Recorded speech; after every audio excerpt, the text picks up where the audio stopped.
Ну что, друзья, доброе утро. Продолжаем свою экспансию из Москвы в Нижний Новгород. Отходим от нашей стоянки на реке Красная Пахра. Сегодня опять цели нет, задачи нет. Идем докуда дойдем. Самое главное зайти в Коломну, в 40-й меридиан заправиться. Где-то найти воду, заправить воду. Ну, вода еще не закончилась. Хочется всем помыться и, не сильно экономить воду. Сейчас выходим из Красной Пахры, попадаем опять в Москву-реку, идем по Москве-реке. До Коломны у нас будет 3 шлюза, каждый примерно отсюда по 30 километров, посмотрели по картам. Ну, то есть минут 40 шлюз, минут 40 шлюз, минут 40 и Коломна. Все. В Коломне будем в обед. Если там есть ресторан, наверное, там же и пообедаем, чтобы не готовить. Пока все непонятно, как будет, так будет. Все, поехали. Напомню, что в первой части мы прошли через Москву. Идем из Долгопрудного в город Нижний Новгород. Общий путь составит 1055 километров. Вчера мы прошли 99 километров 500 метров. Чуть-чуть не хватило до 100.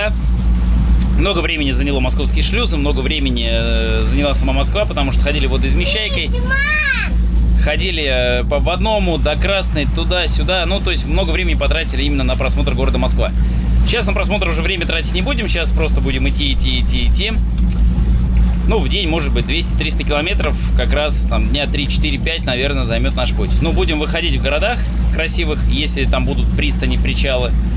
Смотреть, знакомиться с архитектурой города, с инфраструктурой тоже города. Ну, и тоже показывать. Сейчас выходим из реки Пахра в реку Москва. Глубина здесь очень маленькая, идем медленно, аккуратно. Местами 0,5, 0,7. Сказать, не глубоко. Наверное, нам идти около километра. Вчера мы сюда заходили, искали как раз берег, где причалить. И надвигаемся в сторону следующего шлюза. Следующий шлюз примерно через 30 километров. Все, вышли на Москва-река. Нам до Коломны, это как раз пересечение между Москва-река и Ока. Перекресток, так сказать. Нам идти ровно 113 километров.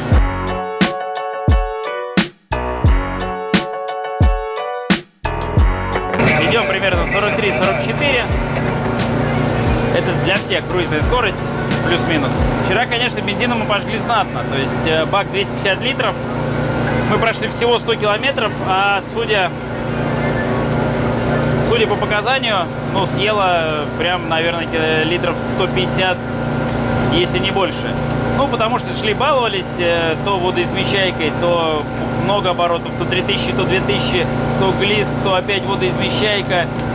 Понятно, еще много шлюзов, там где-то торопились на шлюзы. То есть бензином вчера пожгли знатно. Главное, чтобы хватило до Коломны. На Коломне как раз ПЗС-ка. На ПЗС-ке будем заправлять топливо и посмотрим, сколько мы сожгли, и посмотрим, сколько мы прошли. Если хватит до Коломны бака, значит 200 километров до туда будет от места нашего старта. Соответственно, бак 250, там больше литра на километр. Дальше расход должен уменьшаться, потому что шлюзов меньше, баловаться меньше. Будем идти спокойно, всегда в какой-то своей круизной скорости.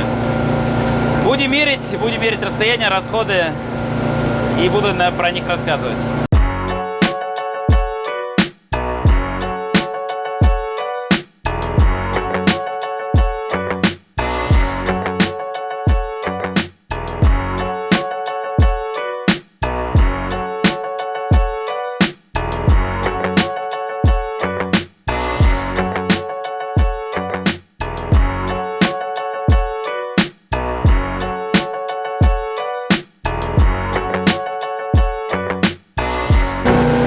Встретили подписчики Кирилла, который канал Трое в каноэ.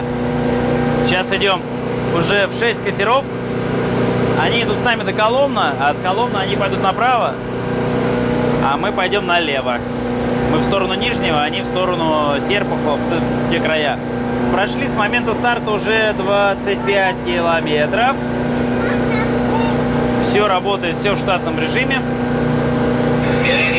Красивые берега. Обалденные виды, обалденная погода. Ходим, танцуем. Вообще кайф. Все, заходим в Софьино. Тут сейчас 3 метра нас опустят быстренько. Алин, смотри, рыба плавает, вон она. Селитер. Видела? Блин, что за погода вообще? Рай просто, рай.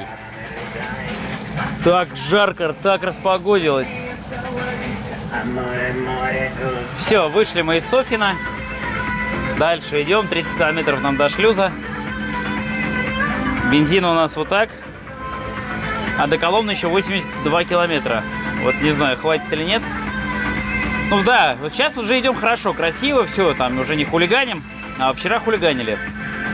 Ну, дойдем, посмотрим. Но я думаю, не дойду. Я думаю, что кончится бензин. Придется заправляться прямо на воде. Жди, ветер молчит. Упал белой чайкой на дно. Штиль, наш корабль забыт. Один рискованным сном между всех времен. Добежали до шлюза Фаустова. Нас попросили сначала подождать, потому что здесь стоят два больших сухогруза, и мы типа не влезли.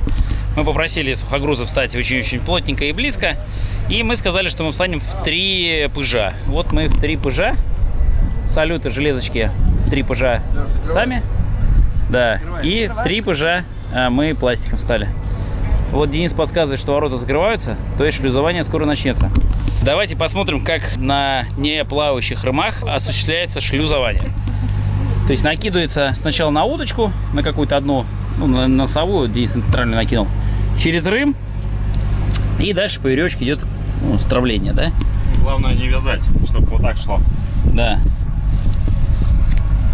Потому что если сделать подвяжешь, вот да, то тебя начнет кренить и утку урывать или что-то еще. Вот наша дэшечка. И получается у нас Денис теперь самый главный, ответственный за шлюзование и за швартовыми. А мы с Денчиком можем вот так делать. Как вам, малышки наши? Heavy metal. По течению хорошо идти 45, там 45 километров, но бензина уже не осталось. Я думаю, что не дойдем. Я думаю, что километров через 20, наверное, я заглохну. Хочу как раз посмотреть, насколько хватит топлива при такой езде. Посмотрим километраж и посмотрим, когда будет сухой бак. Бак я дополнил полностью 250 литров. Следовательно, можно будет посмотреть, на сколько километров хватит. И записал, сколько моточасов было. И посмотрим, сколько моточасов стало. Посмотрим как раз, сколько времени именно работающего двигателя нам хватило топлива. Девочки сели на бак и тут кайфуют. У Дениса на форвинте еще пол бака бензина. Бак у него 320. Ну, где-то, наверное, литров 180 он съел. То есть у него, конечно, расход поменьше был. Ну, инжектор, но вот высокий расход как раз вот вчера из-за Москвы, потому что мы где-то 2500 оборотов, где-то 3, где-то глис, упали с глиса, опять глис, упали с глиса. Ну, тяжеловато. Лодка битком была, и вода, и топливо, и баки, и канистры, и еды. То есть воду вылили, топливо подожгли, еды поели вчера, воды выпили. Сейчас, конечно, глис быстрее выходит, легче и идет намного бодрее. Оборот у нас 3500, а скорость 45. Хорошая, должна быть круизная скорость. Подошли к Акимовскому мосту. На 5-м канале попросили раздвинуть. Сейчас будет раздвигать. Стрелка у меня полностью легла. Решил не испытывать судьбу. Все-таки 25 литров решил заправить. Не хочется обсохнуть прям в шлюзе.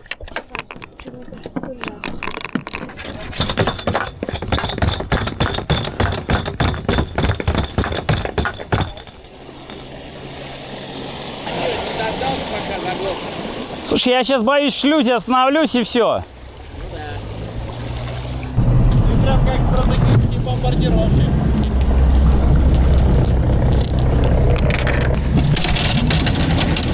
Все, давай.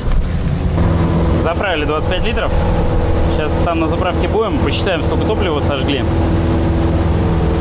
Даже не успел почти канистру заправить, уже открыли мост. Очень оперативно ребята работают. Прям дальше. Сейчас шлюз будет Северка и будет далее Коломна. Коломна у нас через 20 километров. Так, сразу за Андреевским мостом получается шлюз Северка. Сразу заявились, сразу стоит там какая-то баржа. И мы прям туда залетаем, баржа уже ошвартована, нас диспетчер подождал. И заходим сразу без ожидания в Шлюз-Северка. Далее будет Коломна. До Коломны нам 16 километров осталось. И как раз там и заправка будет, и выйдем в город, сходим с продуктами. Надеюсь, там сейчас будет вода, чтобы наполнить все баки, всем помыться и опять наполнить все баки. Подходим к Коломне. Тут сразу церкви, прям красота вообще. Вот еще один будет разводной мост. Сейчас будем просить его разводить. А это, видимо, какое-то центральное место. Людей здесь очень много. Бобриневский мост. Моторный экстрел. На связи, Бобриневский. Да, добрый день. Подошли к вам сверху. У нас 5 маломерок. Можете нам открыть? Добрый день, сейчас открою. Спасибо большое. Так, вот мост раздвигают. Люди на нас смотрят. Такое зрелище для всех. Я так понимаю, мост раздвигается электрическим путем. А, нет, вон толкач. Или нет, или вот рычаг электрического плеча. Понятно. Сейчас поближе подойдем. Видно будет. Да, ну вот какой-то стоит генератор. И трос, получается, с одной стороны натягивается, и мост открывается. Все, идем дальше, идем на стрелку. На стрелку Москва-река. АК, вот она. Следом еще один мост, Митяевский называется. Также 5-й канал. Также 5-й канал попросили открыть. Ну, маленькие могут и так вот пройти под мостом. Сейчас как Сиаду пройдет. Но мы все солидарны, все друг друга будем ждать. Да, конечно, вот эти мосты настолько усложняют транспортную доступность в городе Коломна. То есть вот сейчас он закроет. Ну, потом эти все остановятся, пока он откроет, пока закроет. Потом кто-то их 5 подойдет, опять откроет, закроет. Тут, наверное, пробки какие-то лютые с этими мостами.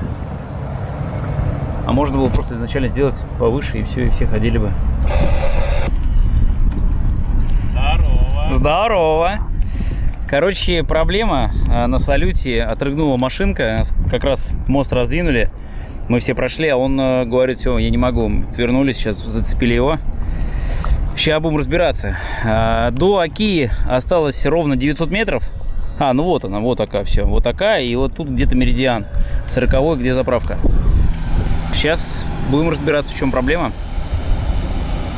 Сейчас, наверное, мы поедем все заправляться. А кто-то один дотащит его до яхт-клуба, и будем разбираться уже на месте. Проблемы будем решать. Потому что нерешаемых проблем не существует. Все проблемы решим. Все, входим в Оку.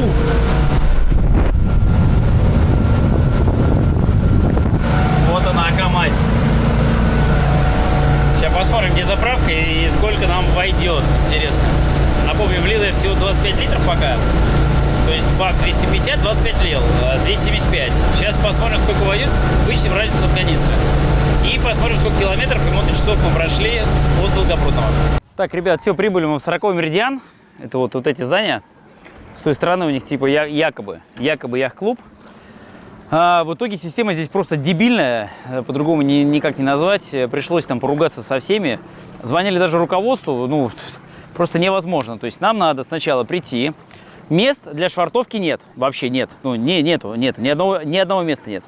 Нам надо встать на пляжу, вот прям пляжик, да, люди купаются, вот. Надо встать на пляж, пойти туда, купить талоны, приехать сюда, пройти потом километр, там стоит где-то баржа, в которую надо с этим талоном прийти заправиться. То есть до полного бака я залить не могу, то есть возврат денег нет, надо, ну, типа рассчитывать. Короче, просто дебилизм. 92-го бензина нет, есть только 95-й по 78 рублей. Сейчас девочек отправил в пятерочку, здесь где-то пятерочка. Сами покупаем талоны. Ну, чуть-чуть провизии надо докупить. Потом пойдем заправимся и пойдем дальше в сторону Рязани. Так, друзья, все, на заправке. Взяли талоны, как сказал там. Прошли где-то километр. И вот заправка. Вот пирсик, вот заправка. Сейчас должны принести шланг. По дороге до заправки я обсох. То есть бензин у меня кончился. Пришлось вылить вторую 25-ку. Дошел до сюда. Воды технического заправить негде, помыться надо и так далее. Вода кончилась.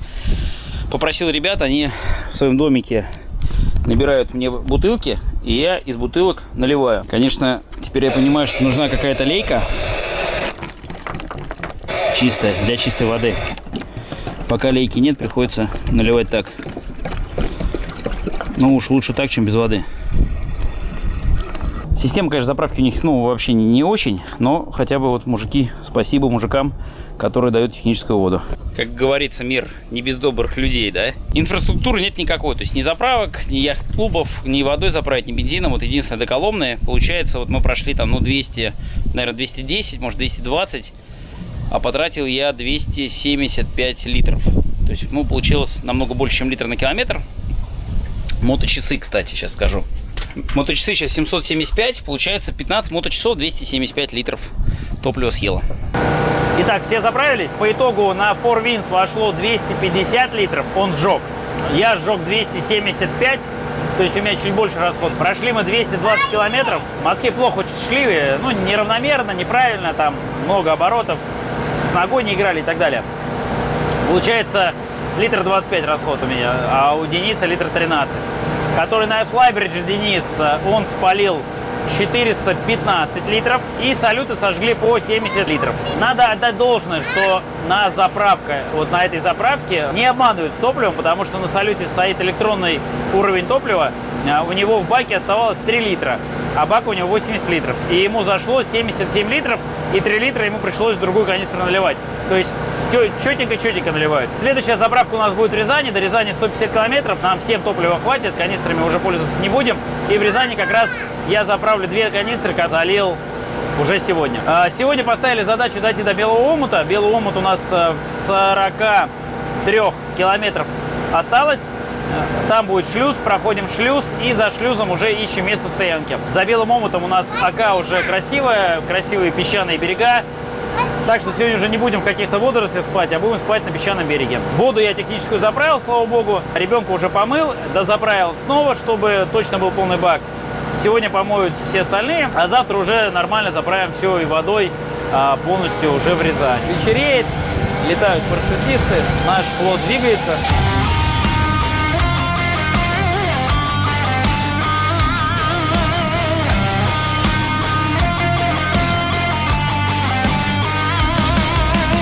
Подошли в шлюз Белоомут. Вот наши еще 2 судна идут. Смотрите, какая погода, а. Просто красота. Вот он шлюз. Нам готовят камеру. Встречных нет, попутных нет. Будем шлюзоваться одни. Вот ребятки подходят. Прошли, получается, 50 километров от заправки. По бензину пока ничего не понятно, сколько жили тоже непонятно. На следующей заправке будет видно. Сейчас не знаю, куда пойдем. Задача пройти этот шлюз, посмотреть там вообще, когда следующий. Но по идее надо уже ближе к ночевке что-то думать. Время 7, пока шлюз пройдем, выйдем, там, ну, туда-сюда 8. И надо уже как бы готовить ужин и отдыхать. Вот они. А здесь такой же шлюз? А я не знаю. Давай запросим, какая длина веревки должна быть.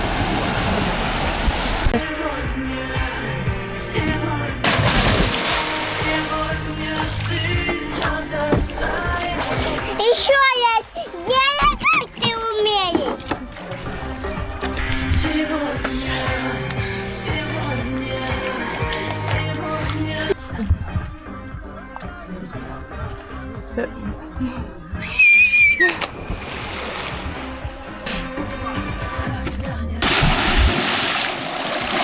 Бабусь, я беговай! Давай, Саш!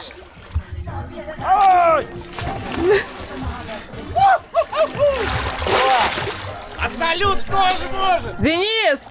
Давай! Дениса, не бойся! Юль, давай ты за него, Юль! Юлька, давай шампунь мыться! Скорее всего, прошел рефит полный, потому что здесь вообще все новое. Причальная стенка отбита пластиком. Ну, прям все так современненько, так модненько. Светофорчики светодиодные. Прям вообще, прям красота-красота.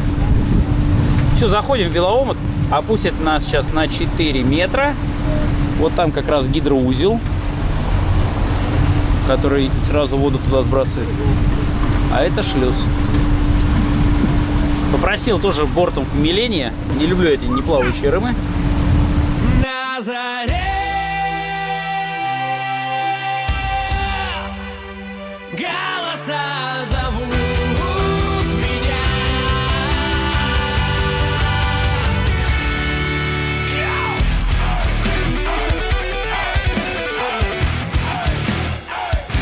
Все, друзья, остановились. Уже солнышко садится. Тишина, гладь. Ну, встали на оке. На оке затонов нет особо, но встали на прекрасном месте. Салютики у нас по краям. Мы втроем встали лагом, привязались. У нас такой шикарный песчаный пляж. Ребята там делают лагерь и лагерь делают. Сейчас, оп, шашлычок, машлычок. Ну все, мы что, отдыхать? Давайте, до завтра. На заре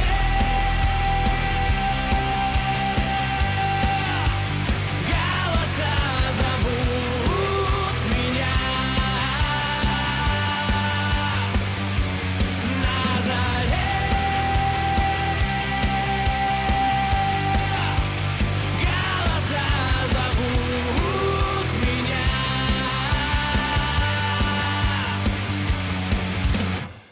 Доброе утро! Мы продолжаем свою экспансию из Москвы в Нижний Новгород.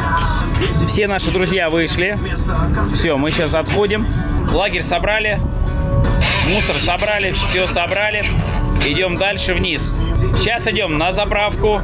Вода, бензин. Все эти дела делаем. Заходим в магазин, докупаем продукты. И опять идем все дальше, дальше, дальше вниз. Прошли уже около 300 километров. Идти нам 1050 километров без целей, без плана. Все идем, идем, идем и кайфуем. А вы все наблюдаете и наблюдаете. Все, ребята по течению сплавляются. Денчик, а сколько мы прошли? 274. Ну что, ребята, погнали. Ну все, вышли. Идем красивой рекой Ока.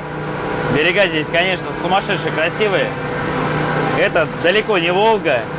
По Волге как-то скучно, широко, все однообразно. Везде какие-то дома, а здесь нет ничего. Вот, смотрите, на всех берегах ивы. Домов нет. И просто идешь по водной глади и кайфуешь. Решили сегодня выйти пораньше, потому что что-то мало проходим. То есть за все время 274 километра, а уже идем третий день. То есть 2 дня прошли, 274. Ну, по большому счету у нас временного лага нет, то есть мы сколько хотим, столько идем. У нас времени много у всех. Пока наша команда со всеми проблемами справляется, никаких нет обид, нет никаких ругательств. Все идем пятером, кайфуем. Вообще прекрасный отдых. Всем советую купить лодку и отдыхать.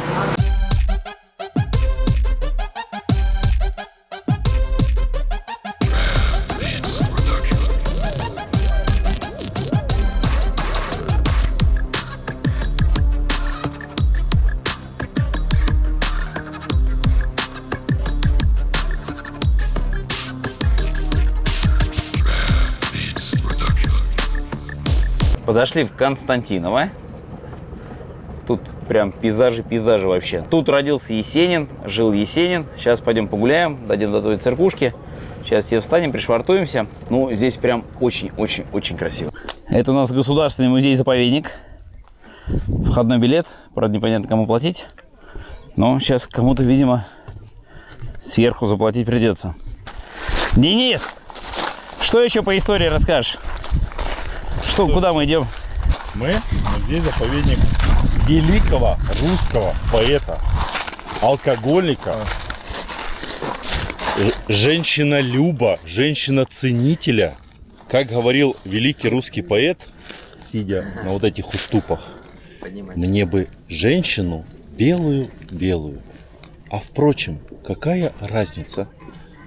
Прижму я ее грудью к дереву. И задницу. Чё ты? Вместе весело шагать по просторам. По просторам. Я тоже. Поднялись уже прилично, а подниматься еще выше.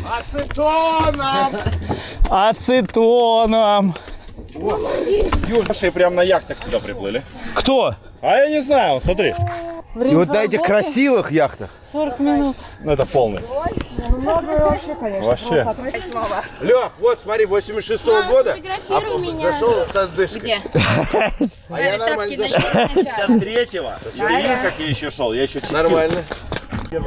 Вот этот человек писал прекрасные стихи. Мы час сидели, какие-то макароны ждали, потом второй раз мы час ждали пиццу. Ну пойдем, если там какие-нибудь пирожки есть. Папа, сфоткай меня. Юля, отойди, да? В итоге нам не дали прогуляться и сделать полный круг, потому что якобы на этой территории с собаками нельзя. Мы попытались объяснить, что это собака-поводырь, а она официально собака-поводырь. Все документы, что она должна быть с нами, это закон Российской Федерации. Но нас почему-то выгнали. Ну ничего страшного, садимся в наши яхточки и идем дальше. Дальше Рязань, сейчас будет шлюз. В Рязани будем заправляться, выйдем, будем гулять, пойдем на обед. Ну, место красивое, да, очень красивое, но персонал, к сожалению, здесь не тактичен, не этичен. Все, отходим от Константинова. Погуляли немножко, поднялись, опустились. Вот они, наши друзья. А там где-то далеко Нижний Новгород. Заявляемся в шлюз. Тут надо столько информации. Номер телефона, владелец судна, название. 8998, РУС 77. Кто судовладелец? Орлов Александр Дмитриевич. Столько информации надо говорить в шлюз. Это нигде такого не было. Но ничего, такие правила, говорим.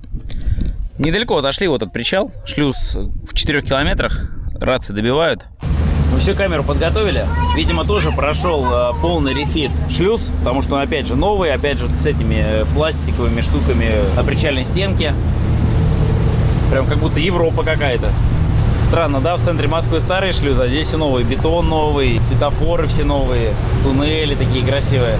Такой интересный факт. Если становишься в этом шлюзе лагом, это шлюз Кузьминский называется, то все, кто в лодке, которая стоит лагом, надо перейти на лодку, которая ошвартована в Крыму. Ну мы-то понятно, мы-то перешли, у Дениса большая лодка, и заставили перейти салюты, а там 6 человек. И 6 человек в одном салюте было. Это, конечно, удивительно. Очень сильное течение, пришлось работать не только под рулькой, пришлось еще и мотором. Мы втроем, я, жена и Денис, втроем там отталкивались, держали, тянули. Прям, тяжеловато. То есть Денис бы один бы, наверное, вряд ли бы справился. Потому что и под рулькой, и мотором, и еще мы все отталкивались от стенки. Прям течение очень сильное было.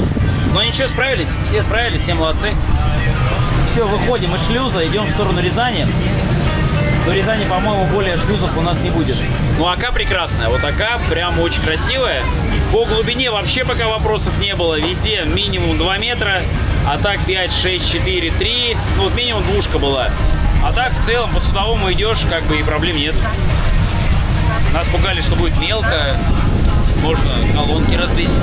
Пока, тьфу-тьфу-тьфу, все очень хорошо. Не знаю, где еще на этом свете есть такая же весна. Я, пожалуй, отпущу попутные ветеры, останусь навсегда. Конечно, сейчас все идем просто под впечатлениями. Это, конечно, очень красивая река. Это далеко не Волга. Прям обалденно. Каждый километр он по-своему разный, по-своему приятен, по-своему крутой. Вот смотрите, да, то высокие берега, то были низкие, то песчаные, то с зеленью.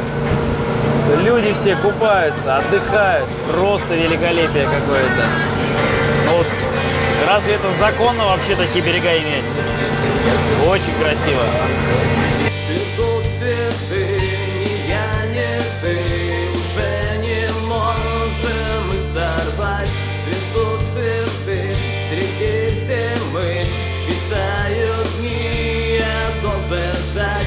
Цветут цветы, среди огней, среди чужой большой любви. Цветы глаза, цветы слова с холодным запахом зимы. Так, ребят, в итоге теперь сломался я. Идет какая-то вибрация по кардану. Оставлять лодку там, идешь с нами до Нижнего, оттуда на машине сюда, забираешь лодку. Оттуда кругосветку даешь. Че, сломался? Вот. Мы... Уже на машине. Все, кардан хрустит.